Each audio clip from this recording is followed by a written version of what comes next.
First and foremost, huge shout out to the new NBA champions, the Toronto Raptors, and Kawhi Leonard for winning Finals MVP. I really felt like Van Vliet did a great job, but it was, regardless, everyone's performance was phenomenal. Of course, I wish the championship was here on the West Coast, but it's okay. It's okay. They needed that win. They deserved that win. They took that win. So, again, huge shout out to them. But back to the matter at hand, Google Stadia, and I am super conflicted, but it might not be for the reasons that you think. Now, me personally, I've already pre-ordered my Founders Edition. I am super excited for Google Stadia because it's really something that I only feel like can push gaming forward.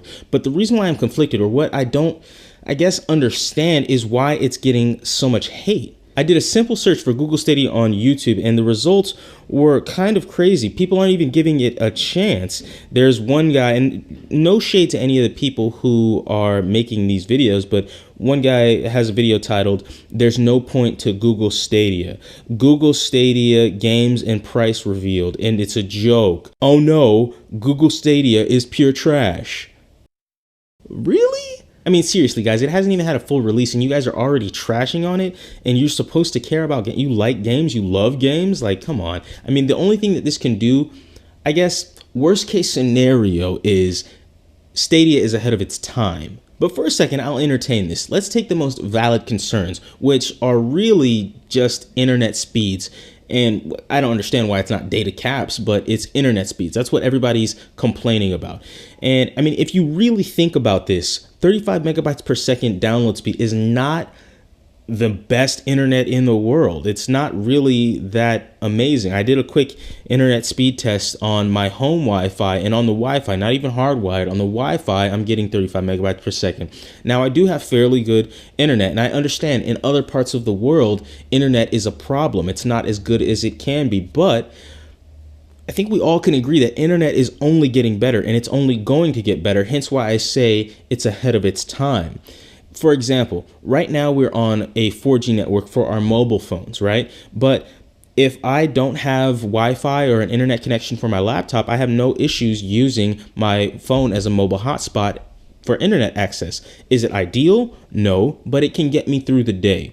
Currently, we are in the beginning stages of 5G, which is tremendously faster than 4G. So my point is, do you think that 6G will be slower than 4G? Of course not. So it's only a matter of time before the infrastructure's there. Now, like I said, I feel like the real issue would be a data cap placed on you from your ISP. Now, that's an issue that we'll have to figure out to resolve, because that has more political implications than anything else. But the other side of the connection issue is that you need 35 megabytes per second to stream 4K, 60 frames per second, HDR, and 5.1 surround sound. Think about that. Okay, just to put it in perspective, in order to stream AAA titles like that, you would need what's called a 1080 Ti. It's a graphics card that you would put in a computer. Now, for that graphics card, you will easily spend upwards of $750. In fact, I just looked on Amazon right now, USD in my area, $750 is the cheapest that you can get a 1080 Ti for. The typical price of them, though, is actually $1,000. Google Stadia is $10 a month. Now, if you don't have 35 megabytes per second download speed, that just means you can't stream at the highest specs. So what? You can also stream games at lower internet speeds. They just won't have that same crispy quality of 4K. I'm perfectly fine with that. Maybe not everybody is, but I'm okay with gaming at 1080. I mean, I've been doing it for years. Now, I'm not saying that I have complete confidence in Google, that they haven't had their hiccups in the past, that they haven't completely abandoned projects in the past. But I am saying, slow down, cool it, chill. What I'm saying is, give it a shot before you go out and make a video that is going to turn people off to something for no reason. So those are my brief thoughts on the Google Stadia. I don't want this video to drag out. What do you think about it? Do you think that it's something that can change the landscape of gaming? Do you think that it'll replace consoles altogether?